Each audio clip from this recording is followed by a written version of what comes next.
Okay, I'd like to welcome everybody back to Nassau COBA Monthly, the podcast of the Nassau County Correctional Officers Benevolent Association. My name is Brian Sullivan. I am the president. I am here with John Hogan, the second vice president. Say hello, John. How are we doing? This is Nassau COBA Monthly. Unfortunately, due to COVID, we've been anything but monthly going back to the beginning of March. And I want to touch a little bit on that. I got several issues I'd like to go over today. We're going to hopefully do 3 segments and just want to touch on several things that have been going on. Obviously, there's been a lot going on in the world the last 6 months or so, especially when it comes to Nassau Corrections. Just to touch on the COVID stuff, I put out an email to everybody a couple of months, actually a little bit while back, that we had over 100 correction officers that tested positive for COVID. I'm not even going to get into the inmates. I'm not, the inmates are our concern, but for the purposes of this, I'm not going to get into inmates. No. We had 8 correction officers that were hospitalized with COVID. Some of them were pretty bad, and we thought that they were going to, 1 or 2 of them, we thought were going to get ventilated. Thank God nobody did. Everybody rolled back into the system. We were out of COVID cases in the jail since the end of... we were good for a few weeks. We were good for a few weeks there. Yeah. Thank God we've had a couple of people that went out with symptoms, but they've come back. We haven't gotten any staff, thank God. We just had an inmate that tested positive this past weekend for it. That throws everything into a loop, jail-wise, with sending people upstate and things like that. But the main thing that I want to concentrate on here, without rehashing all of that stuff, is that I hope everybody fully understands that this thing is still 100% real, and you need to pay attention to your own personal safety with this. You need to wear your mask. You need to do hand sanitizers, wash your hands, all of that stuff that we talk about all the time. But you see what's going on across the rest of the country. There's hot spots all over. It's like the rest of the country is on fire. And New York and New Jersey and Connecticut, that was the worst in the beginning of it.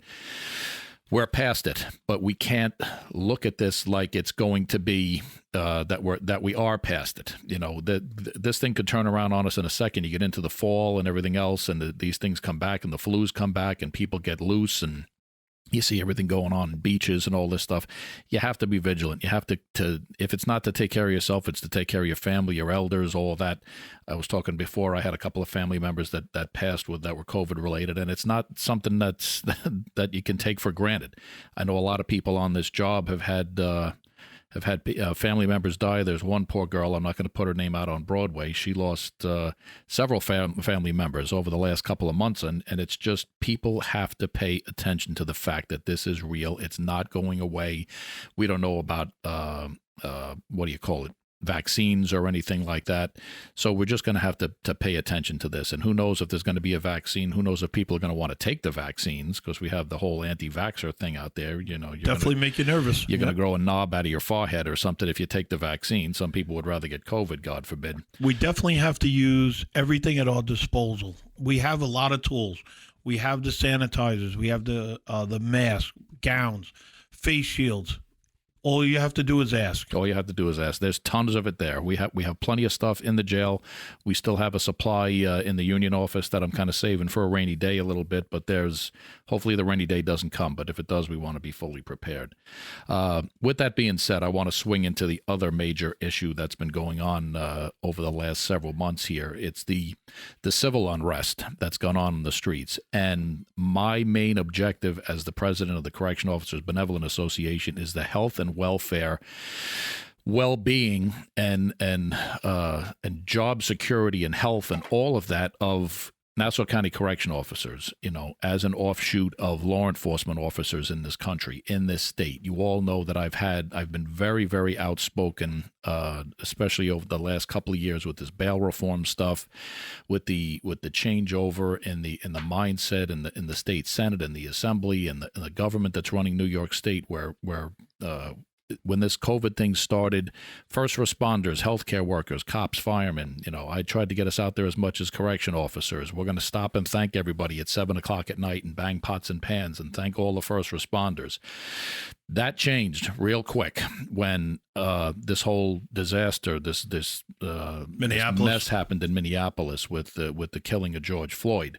And you can't have any conversation without addressing the fact that this guy what the hell's his name, Derek Chauvin, he killed this guy out in Minneapolis. I mean, and it's as plain as the nose on your face, and there's no taking anything back. And nobody in a uniform anywhere on this planet can defend the actions of Derek Chauvin when it came to George Floyd.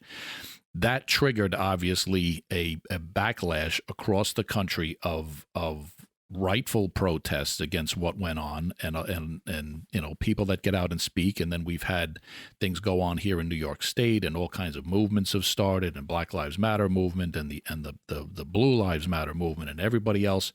It seems, whether it's tied in with the COVID, the COVID, what do you call, lockdowns, and everybody's inside. Everybody is just pissed off at everything. And if there's nobody in the middle anymore. You're either on one side or the other. You're either pro cop or if you're pro cop, you're a racist, or if you're against the cops or whatever else. And I honestly don't know where the hell this is all going to land, because the world's in probably some of the worst shape. Our country, and especially this state, is in the worst shape that it's been in a long time. I mean, we've had halfway decent race relations that have been going on the last, at least in my mind. I'm sure there may be people out there that'll disagree with me, but I think we've had good race relations until some of this stuff that just went on. And then obviously there are organizations that have co-opted the protests. There are peaceful protests out there, and I've spoken to some of the black officers on our job that have expressed frustrations and things that go on. And we had a little bit of a interesting dynamic chat at our last general membership meeting that brought a lot of things to light. And I just want to make sure that everybody on this job understands that, and I've gotten in conversations. I said it at the general membership meeting before, and some people can disagree with me. You can disagree with me all you want, but I consider the fact that I don't represent races of correction officers. I don't represent black officers or white officers or Asian officers or Hispanic officers. I represent correction officers, and that to me is the overriding and underlying issue that keeps everybody on an even playing field and makes everything fair for everybody. Because if a lot of times different organizations and the black organizations, the Italians, the Irish, they come to the union and they have agendas. They'll have a political agenda. They'll have whatever else. They want to get something done through the state. And a lot of times I keep the fraternal organizations at bay, because the agendas of a lot of the political organizations. I'm Irish. I've had the Emerald Society, come at us several times in the past where they want certain things done, and I've pissed them off because I won't do things for the Emerald Society just because I'm Irish, because it doesn't benefit correction officers as a whole. And then you'll have organizations that want to go up and make deals with themselves for the sheriff and everything else, and they want to have certain things brought to parades and things like that. I'll either stay away from it, or I'll remind the administration upstairs in the county that they have to be very careful getting involved, because I have to worry about direct dealing from our members. No matter who they are, I got to make sure that people aren't trying to cut their own deals, because that undercuts keeping everybody on this job on an even playing field. And to me, if a union is fighting for the average correction officer, and I say this to my guys all the time, and people can disagree with me because we get involved in the politics, but if a union is fighting for the lowest guy on the totem pole, the ones that are making the punches, the ones that are dealing with the inmates, everything else falls in line. Because we've had problems in the past with contracts and things like that, where you give up the unborn or something like that. But you have to. We've hopefully corrected a lot of those sins of the past, the 1% and things like that. But if you're fighting for the average correction officer, you're not. I'm a boss on the job. I'm a supervisor. I'm not fighting just for the supervisors. You're fighting for the lowest guys. Everybody else falls into place. Now, that being said, and I'm sure it'll create a little bit of a stir, because I can be very opinionated on my own Facebook page. I have about 1,100 friends on Facebook, and I get involved in a lot of political stuff. I shy away from anything that's got racially motivated things because it's not in the benefit of all correction officers. If some people they can't help themselves, they get on Facebook, and that's one of the things that I have to swing into is the social media stuff that's gone on. And it came up at the general membership meeting, and it came up at the sheriff's forum that he had about a week afterwards. And we have people on this job, there are people in the police department that think they can put their personal opinions on social media, and with racially motivated intentions, with incendiary comments and things like that. And it's not necessarily criminal what anybody says, because you have a First Amendment right to say whatever you want, but think before you hit send. John Hogan tells me that all the time. Don't hit send when I get pissed off with certain things, with emails that I got to send out to people that I'm fighting with in the administration. We need it's a definite need of the department to have a social media policy. We have to have a social media. We have to. And I've been on the county administration. I've been on the department administration, going back to when Vera was here, even going back to when Spazzato was here. We have to have a social media policy in this department, because there has to be fail safes for when who the hell knows, somebody's having a couple of cocktails 2:00 in the morning. They think they can say whatever they want, and who gives a shit, and come and get me. Well, guess what? People are going to come and get you. They're going to call you to task on it. You can have your opinions. I'm never going to change racism in this country myself, being the president of COBA. I'm never going to change people's hatreds for other people or people's opinions. But that doesn't mean you get to go out there and you get to crap on people because you think you can. There are a lot of people on this job that have very, very intense opinions about things, and like I said before, I've led protests against our government with regard to our contract, with regard to political things, with regard to some of our local representatives. I would be the biggest hypocrite in the world if I was to sit here and say people can't go out and say whatever they want. But you also have to realize that you're going to have people protesting that don't have the same opinions as you do, or they may have family members that are out there protesting. They're not throwing bricks, they're not breaking windows, they're not beating cops over the head. They have an opinion that they want to get out there, and the Constitution protects their right. You can't just go out there and say whatever you want to offend these people, because it could be one of your partner's daughters or friends or nieces or fathers. Who knows? As long as people are protesting peacefully, they're not breaking things, they're not bashing cops over the head. That thing that went on in Chicago we were looking at yesterday, where that was horrible. where they got these cops cornered into a thing in Chicago, surrounded them, and there was hundreds of people throwing bottles and rocks and all kinds of things at the cops and hitting them in the head. That's absurd. That's not peaceful protest. That's criminality. That's got nothing to do with getting your opinion out there. And I will never support that, no matter what anybody says. The welfare of our members is my utmost importance. I don't care what color you are, what race you are, what your sexual orientation is. I don't give a rat's ass what goes on in your personal life. The welfare of you and your families is utmost importance to me, not your political ideology, not what your political opinions are. You're entitled to all of that, and I won't get involved with it. Your welfare, your contract, your health benefits, your retiree benefits, that's my number one concern. And then, I mean, you look at some of the other stuff that's gone on. There's been deaths. There's been deaths of police and of people in police custody, deaths of people in correctional custody. I look at things from a different perspective. Key observations, the law enforcement officer deaths. This is what I look at. 28 law enforcement officers were feloniously killed in the first months of 2020, which represents a almost 17% increase compared to 24 officers that were killed in the same period in 2009. That's what concerns me, that because of all of this stuff going on, there's a 17% increase in felonious deaths of law enforcement officers in the United States. You look at the correction officer line of duty deaths so far this year, there's been 56. The overwhelming obviously are related to COVID. That's what I'm concerned about. That what are we doing to make sure that our members are protected because of COVID? 56 correction officers died in the United States because of COVID. That's absurd.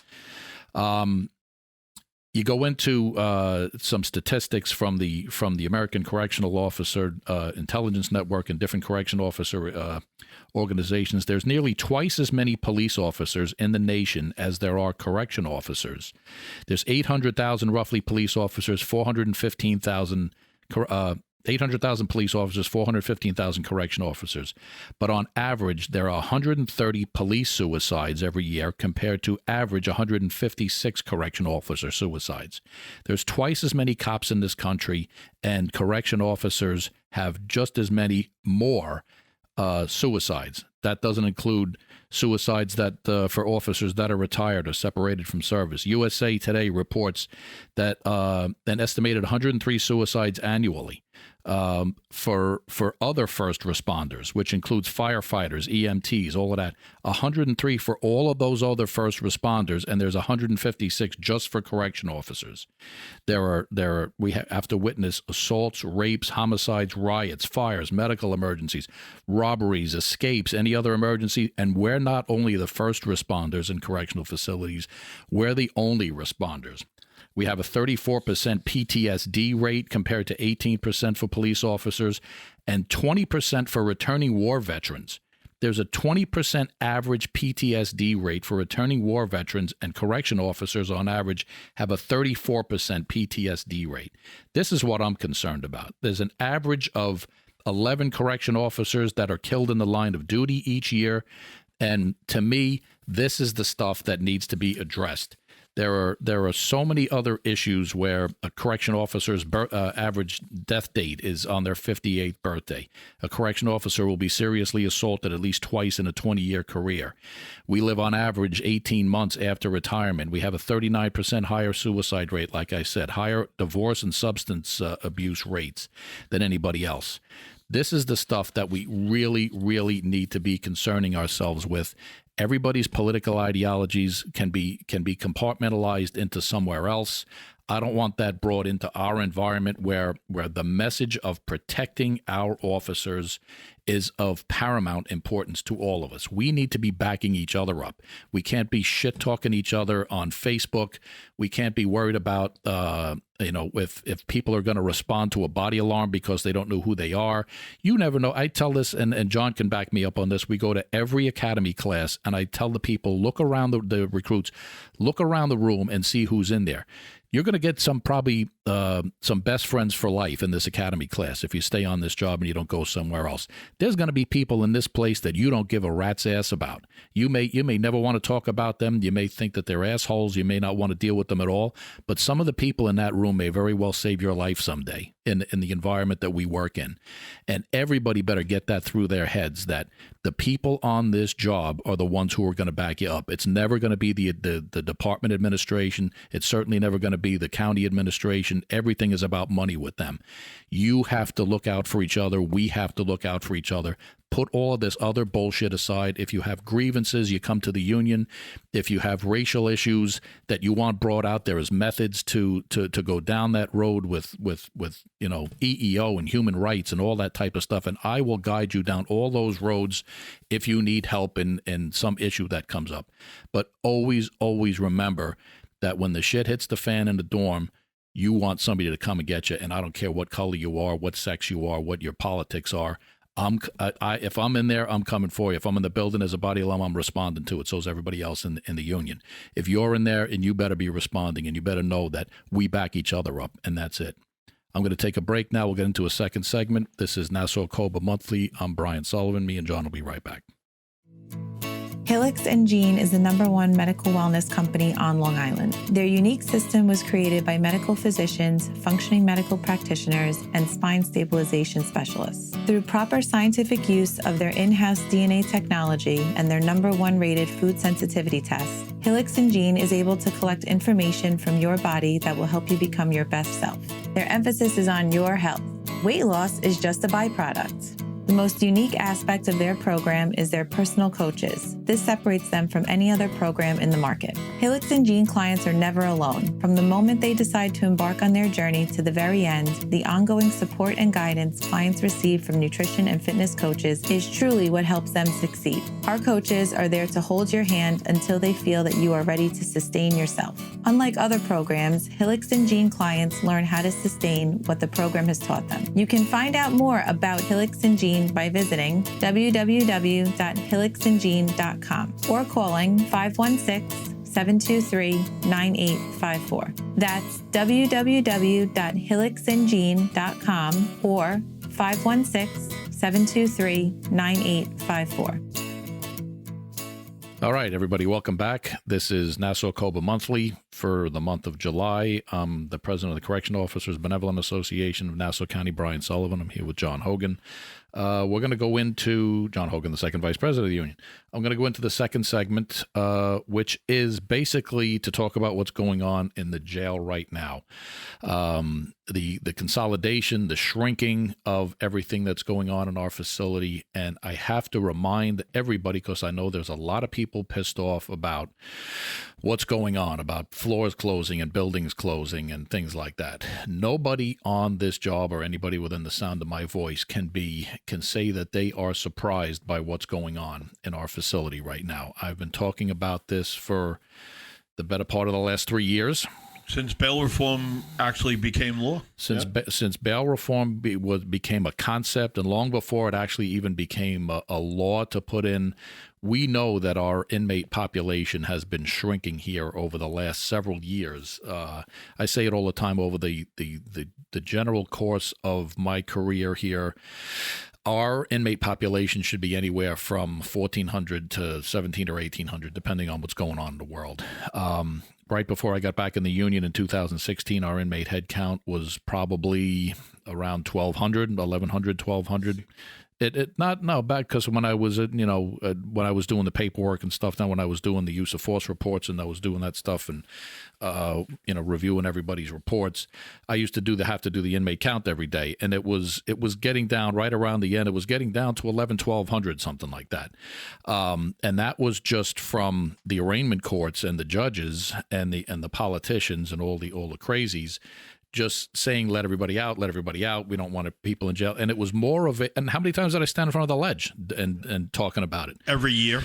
That they want to unincarcerate or disincarcerate, whatever the word may be, get people out of jail because they don't want to pay the cost of incarceration. And it has nothing to do with with helping people or letting people out, because there are no safety nets. They're letting them out and giving them nothing. You're letting mentally ill people out of jail. You're letting drug addicts that are drug dependent people, mental health and drug addicts, violent people, they're letting out of jail, and there is no safety net anywhere from the federal government, the state government, down to the local governments to protect public safety. Now, you have people that, and then bail reform comes along, and bail reform was a big major thing. The beginning of this year, before COVID hit, even beforehand, I was doing a lot of public safety hearings. I was going to civic groups. I was going to high schools. The police commissioner, Pat Ryder, actually jumped on the program with me to get out and explain bail reform and discovery reform and what a disaster this is and how bad it is for public safety. Of course, they shoved everything down everybody's throats, But like I said before, getting into this stuff, nobody within the sound of my voice can say that the inmate head count, the drastic reduction in the inmate head count in our jail, that they didn't see it coming. And the resultant things that come out of it is the consolidation of the jail. As of today, today's inmate head count in-house is 587 inmates. Going back to let's say December of last year, we had around 1,100 inmates, maybe 1,150 and change. Our total head count is 623, but right now in-house we have 587 inmates. That means we've lost half our inmate population in 6 months. And they pulled a great move too, if you remember.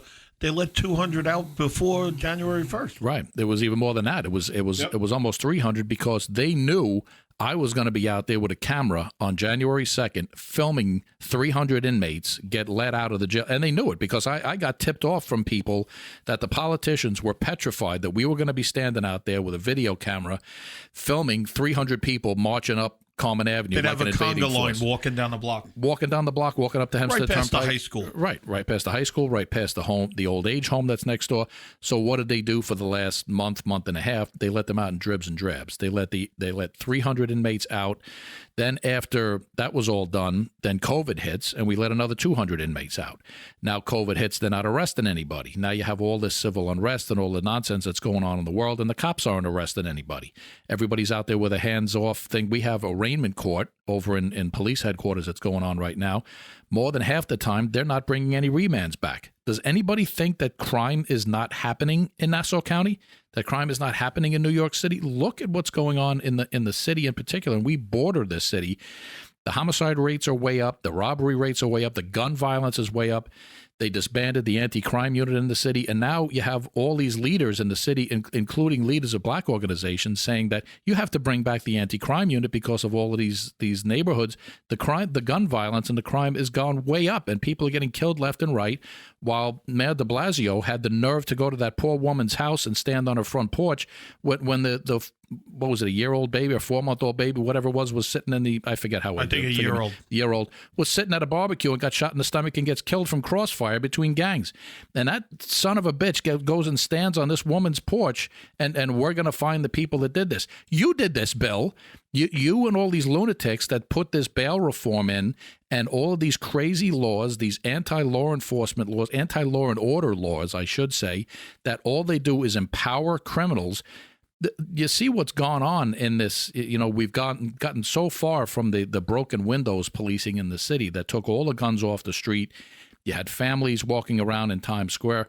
I told my wife and my family, I hear you say anything about going into Manhattan, I'm going to knock you down before you go anywhere near it. You're not going into that city. I have a family member that worked right outside of Times Square on 51st Street. I don't want to send them back. Don't want to send them back. No, and not at all. The stuff that these poor cops got to deal with, and if the cops are dealing with it, what's the average person on the street dealing with walking around? But I'll get off on a rant here with all of that stuff. But it's just, I mean, they went back the beginning of the session in Albany, and they changed some of the laws. They put some things back, like the Class A felony drug charges and the burglaries and robberies and stuff like that. It all sounds good. They put that all back in where you could get bail for that. But the one thing that they didn't take out was they did not give the judges back discretion over what to do, and they also have to release you on the least restrictive means possible. So sure, it's back under bail again, but if the bail is not the least restrictive means possible, they're cutting you loose. How about the travel restrictions with the guy from Fishkill? Anil, I'm going to massacre this name. Right. Yeah, Batham. Right. He doesn't want anybody going. Any of the people from his district going into the city, stay out of the city. And actually, in the Patty third, Ryder, right, just did it too. In the third section of this, I'm going to get into what's going on with that because I made a request of the sheriff also to put things out. But I'll get into that in the next section. But when you have politicians telling you stay out of New York City, you have law enforcement agencies telling their own people stay out of New York City. Something's seriously friggin' wrong here. But getting back to how that affects us in our jail, when you have 1,100, 1,200 inmates, just think if we had 1,600 inmates in here, like I said, everything would be open. There'd be, God only knows what they would do with the staffing here if we had to do whatever. The county's $750 million in the hole projected for the last quarter of this year, and God only knows what that's going to bring with us for contract negotiations and everything else and all that stuff. It's if the federal government doesn't start kicking in some money here, and there's a lot of potential hurt that's facing us down the road. And I'm not saying it doesn't exist, and I'm not saying that I'm looking to do the county any favors, because we're certainly not, because we're here dealing with this stuff. We've been raped enough. They can praise us all they want. They can give us ribbons and bars and talk about, and Laura Curran can talk about us on at her press conferences what a great job we've done. When it comes down to it, there's loving us, and then there's loving us, and when the money comes, we're the first ones to get it. And with all this consolidation, I know a lot of our staff is pissed off because of the consolidation. They're pissed off at the administration. They're pissed off at the county administration. They're pissed off at the union. Why is the union allowing this to go on? No one's allowing anything to go on. What the real the realistic thing that's going on here is the fact that there's 587 inmates in our jail. I can't stand in front of a news camera or a legislative podium and say and demand to keep all of our housing areas open when there's no inmates here. And that's no fault of our own officers. We've had this staffing crisis for the last 3 years where people couldn't go home. Now you have things going on where there's no inmates here. And I don't know where the bottom is, or if there is a bottom. Suffolk County has inmates in the high 4s. And they're not arresting people. The DWIs, they came out and said that all these DWIs, there was probably about 100 of them that are supposed to be coming into our jail once COVID let up and they're going to do their time. They're not coming. They ended up kicking all of them over to probation. Probation is going to monitor them because they're nonviolent crimes. So they're not even coming in to do crimes here. The sheriff has said that he wants to bring feds in here. I don't necessarily know where they're going to get the feds from, because you go back to Donald Trump on the federal level. They did the First Step Act. That was nothing more than a prison dump. That goes back to a year or two ago, right. A little bit more. But where are the feds supposed to come from? That was another prison dump on the federal level because Kim Kardashian asked Donald Trump to let everybody out of jail. So I guess, it's primetime TV is running the criminal justice system on the federal level now. But they have no safety net. All these people that have been in jail on the federal, again, where's their safety net? It's nothing. It's just dump people out of jail onto the public who has to deal with them, and a law enforcement arena that's been crippled by liberal progressive nonsense. And it's not Democrats and Republicans, because I am neither. I mean, I'm conservative in my beliefs, and people think I'm a Trump supporter. I'm a union president. How could I be a Trump supporter when he's putting judges in there that want to disband unions? He put Janice out there. Yeah. They put Janice out there, and I'm sure Donald Trump he loves law enforcement. He backs us up 100%, but he wants us all to be getting paid $8 an hour. That all sounds wonderful. But then you have on the other side the liberals and the progressive that want us dead. They want us gone. Defund us. They defund us. They want to disband jails. I mean, how absurd is it when you have these, like, to get back to some of the protests and stuff, when you have like a 35-year-old white woman screaming at a black cop that he should go F himself, but she's out there protesting for racial equality.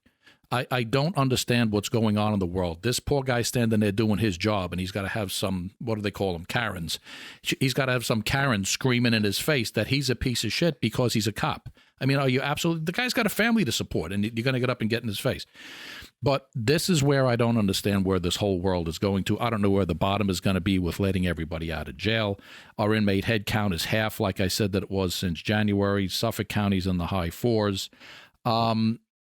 It's mind-boggling to me what's going on here, because there's no common sense. There's nobody in the middle of the road saying, "Wait a minute, this is crazy. You're crazy all the way on the right. You're crazy all the way on the left."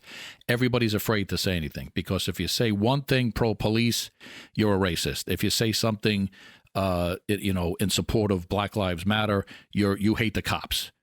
So there's no common sense whatsoever in the middle here, and the poor areas are the ones that are getting hurt the worst. The average citizen is the one that's getting hurt the worst. There's people roaming the streets, and we all know, and they're not locking them up.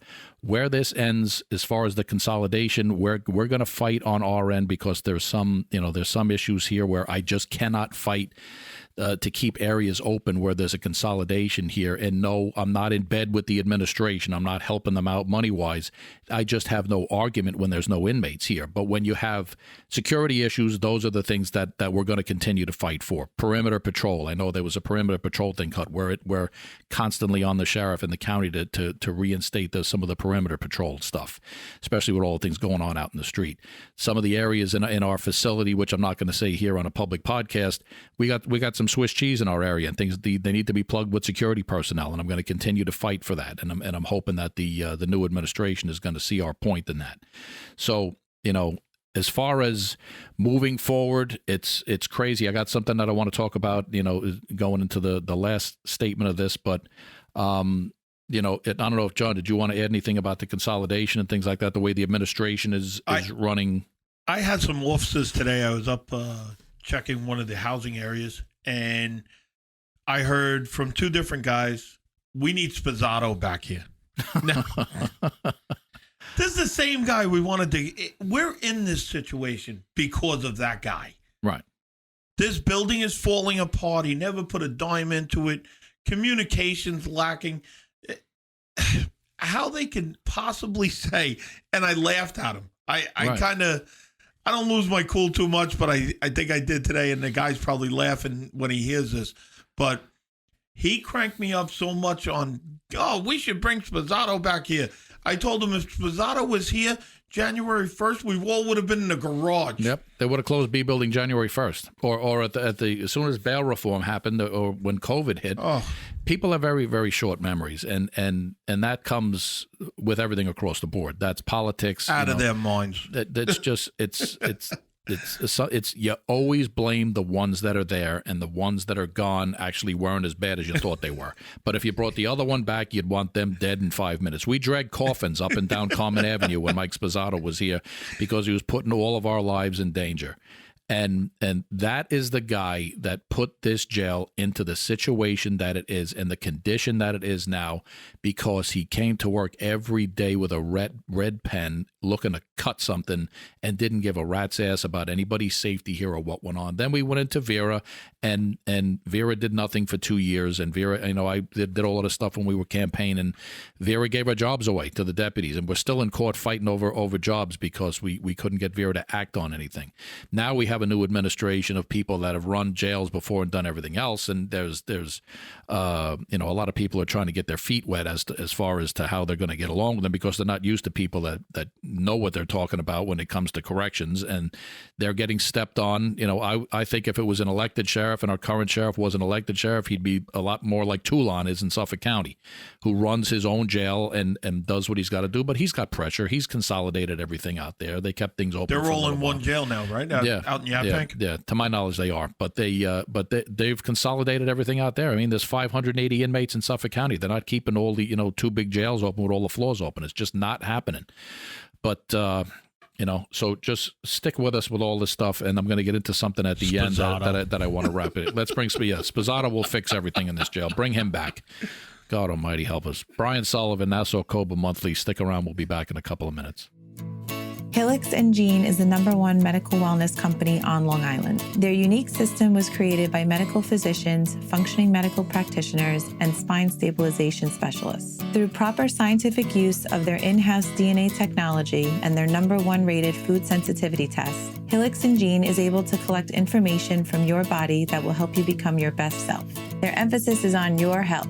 Weight loss is just a byproduct. The most unique aspect of their program is their personal coaches. This separates them from any other program in the market. Helix & Jean clients are never alone. From the moment they decide to embark on their journey to the very end, the ongoing support and guidance clients receive from nutrition and fitness coaches is truly what helps them succeed. Our coaches are there to hold your hand until they feel that you are ready to sustain yourself. Unlike other programs, Helix & Jean clients learn how to sustain what the program has taught them. You can find out more about Helix & Jean by visiting www.helixandjean.com or calling 516-723-9854. That's www.helixandjean.com or 516-723-9854.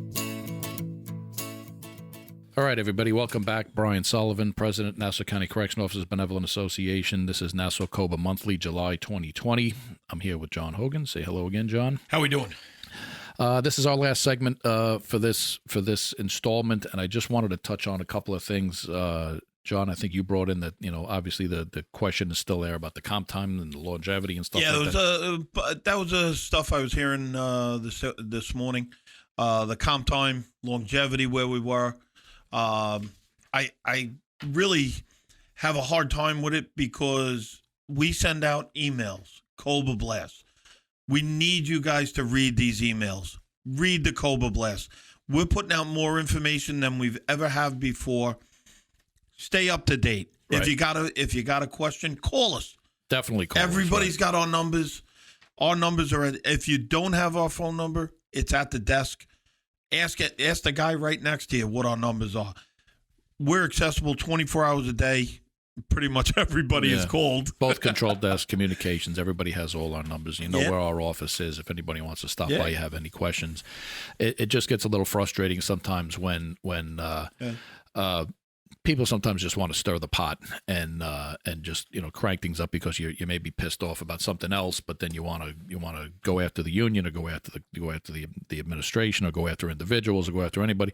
Just know what the real issues are, because we everybody has enough on their plates, especially the officers working in some of these shitty situations in these dorms, because we don't exactly have a lesser caliber of inmate now. The ones that are in here are guys that are have bigger issues. But just the biggest thing I can say about this is information is utmost important. Information is power.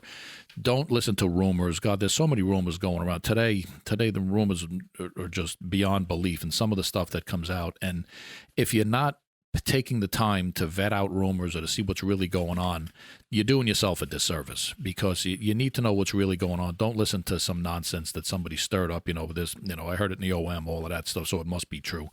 Right. But when you're repeating. Then you're repeating it, and it's going on and on and on. And the telephone game, and it grows nonsense. bigger and bigger and bigger, and then our phones are blowing up off the hook. And by the time it gets to us, did this really happen today? Whatever. And you're like, where the hell did you hear this from? And everybody's whipped up into a frenzy over something that somebody dreamed up, last night. Right. With regard to the class action grievance against the county, failure to give us our emergency comp time, just to remind everybody, and this goes back to April, and I understand that it's July now, but there's no arbitrations being heard. The money is not just going to magically appear not the money, the comp time is not just going to magically appear.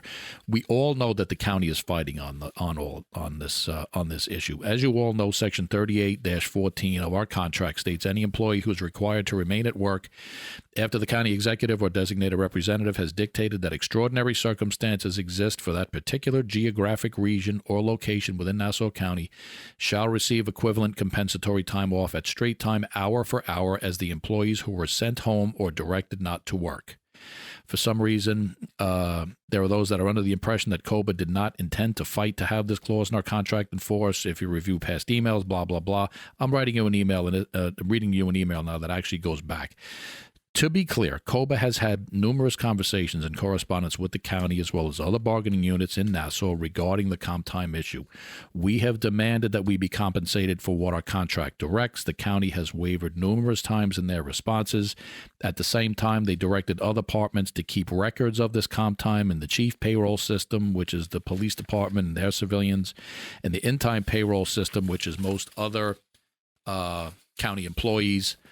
Our department has the NERS payroll system where our hours of work are easily accounted for. To date, just to be clear, no employee in any other county agency that is accounting for these comp time hours has been allowed to utilize any of this time.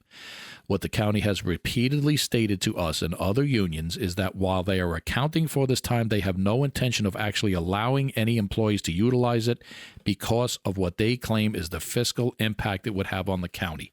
Right now, they're projecting a $750 million operating budget hole by the end of this year. There are hundreds of thousands of hours, if not millions of hours of comp time that would have to be credited to every Nassau County employee. The county is not doing it. With this regard to the county, we have demanded that the county and the department keep accurate records of our time accruals, as they're doing with other people. We also ask that our members keep accurate account of all the time worked, so we can, hour for hour, all of that stuff. With everything said, we have filed a class action grievance against the county for their failure to properly enforce Section 38-14 of our contract. This is going to be going in front of an arbitrator, and I never say that anything is a slam dunk, because when you get an issue like this, particularly an issue with that type of fiscal impact, who knows what's going to go on in front of an arbitrator. We know that we've done things in front of arbitrators where we've won arbitrations, and the county takes us to court anyway. We have binding arbitration for contract grievances and disciplinaries, and the county sometimes still takes us to court because they don't want to have it. Sometimes we have to take the county to court to enforce arbitration decisions that we have. Because of COVID, we have not had any arbitrations. This is probably going to be heard in the fall. Most likely it's going to be heard in the fall when our first things come up to play. The county had one or two that they did video arbitrations with CSEA, and the county pulled out of it because they claimed that the union was able to somehow manipulate the thing with witnesses or whatever, so they're fighting them with them. We've had numerous conversations with this, and we're forcing the issue because we have some issues that have to go in front of arbitrations. We still have issues that are in courts. The courts are slowly starting to reopen. We're starting to get now. We have dates in the fall.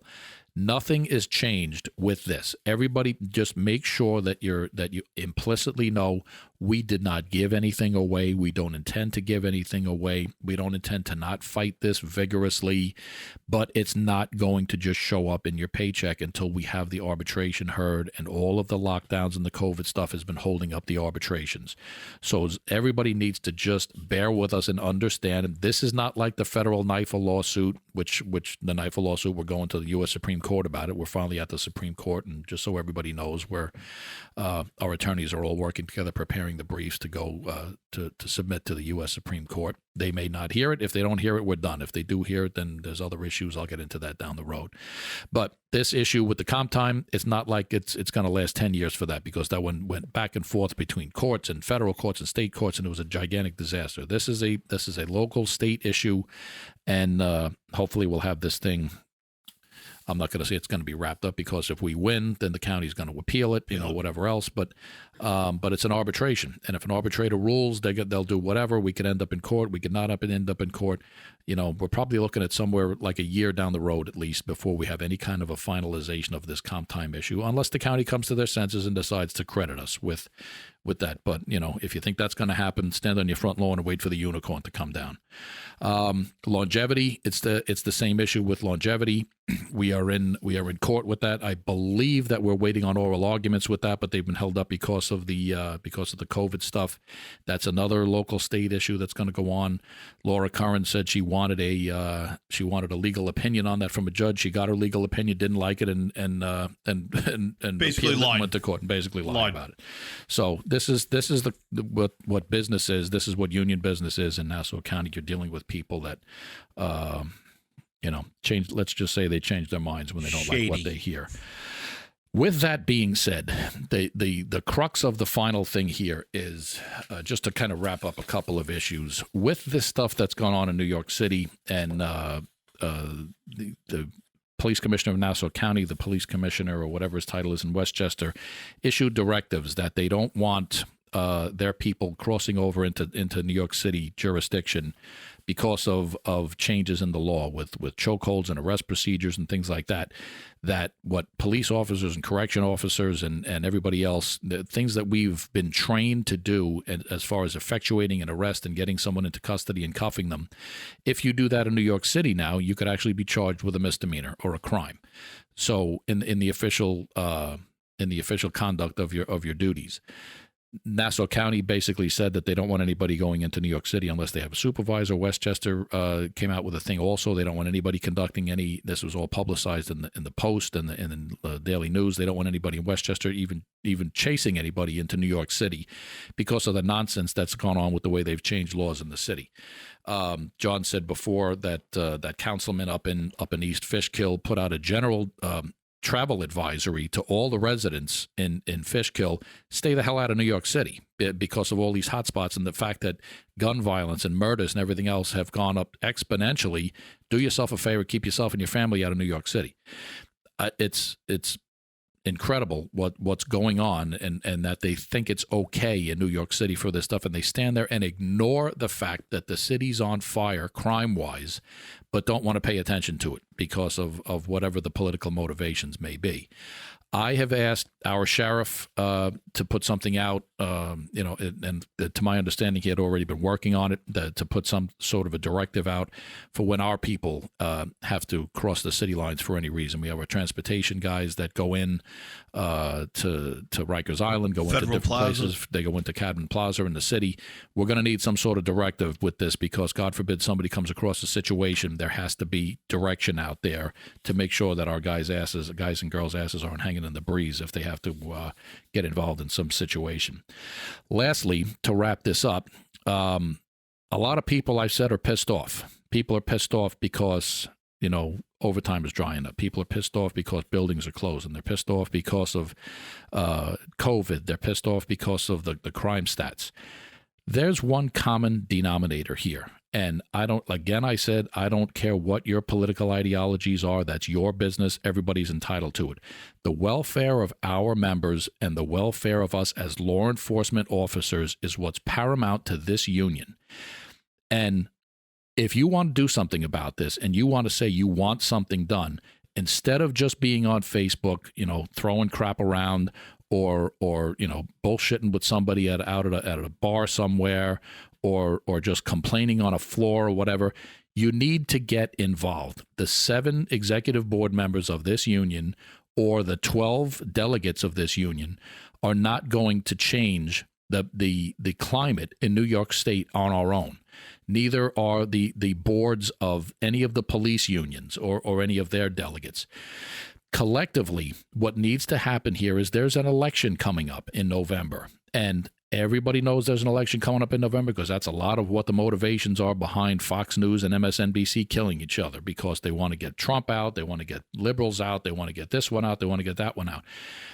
When you look at what's gone on in New York State, New York City, but New York State in particular, over the last couple of years, and especially in the last year with bail reform and some of the insane laws that are being proposed that are going on right now about making every law enforcement officer has to go out and purchase $1 million in liability insurance. There's about things adjusting what can go on with people's peace officer status. These are direct attacks on law enforcement. There are numerous. There's probably dozens of bills that have been sitting dormant from some of these completely. They're not even just liberals. They're as far as I'm concerned, they're nuts. What goes on? Close jails, defund the police department is one thing, but just get rid of the police department completely. No social programs for anybody. If anybody thinks you're going to defend the police in New York City, take $1 billion away from them, and they're going to put all of those things into social programs, and it's going to help the communities, you're deluding yourselves. All it is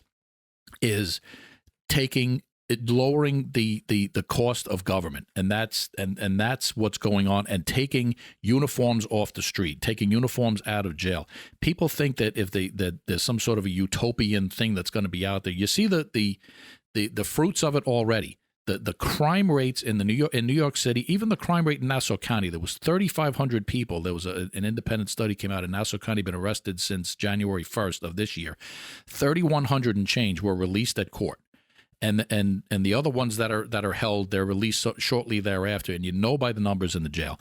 If you want to be pissed off at somebody because of the consolidation of the jail, if you want to be pissed off at somebody because of the crime rates in New York State, or things that you think that your kids are now exposed to, I don't care what race you are, I don't care what color you are. If you're pissed off, there's an election coming up.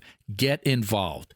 I'm here as the president of this union for the benefit of us as law enforcement officers, as is everybody else in the New York State that represents law enforcement officers. If you don't like how you're being treated as a law enforcement officer in New York State, we have to get involved. You have to get involved. You can't sit back and say, what did the union do about it? Those 19 guys, 19 people aren't out there, changing the world. We have almost 800 members here. We have hundreds of retiree members here. You need to be involved. You need to put boots in the street. We're going to be coming and calling on you in the fall to go out after certain people. We have to expose the anti-law enforcement agenda.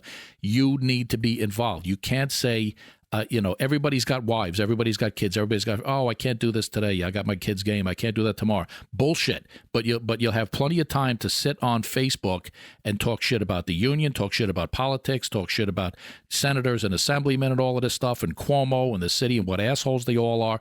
Get your ass up in the fall.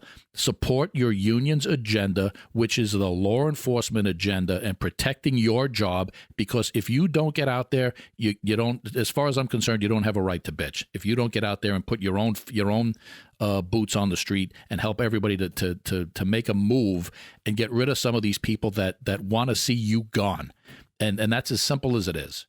So the Long Island Six, the Long Island Six in particular, these guys told you they didn't even read the bill. They didn't even read the bail reform bill. The Long Island Six, which is all Democrats, and listen, don't get me wrong, the Republicans are no charms on the other side either. We didn't get any help from them. We didn't get any help from anybody. When it came down to PPE and everything else for our people in the jail, Republicans, Democrats, nobody came out. We didn't. We had a small business owner. Right. We had this guy Denny, and I picked up the phone. Right. He gave us 10,000 masks, and I'll put him out there. He got so pissed off that now he's running against Kathleen Rice for Congress.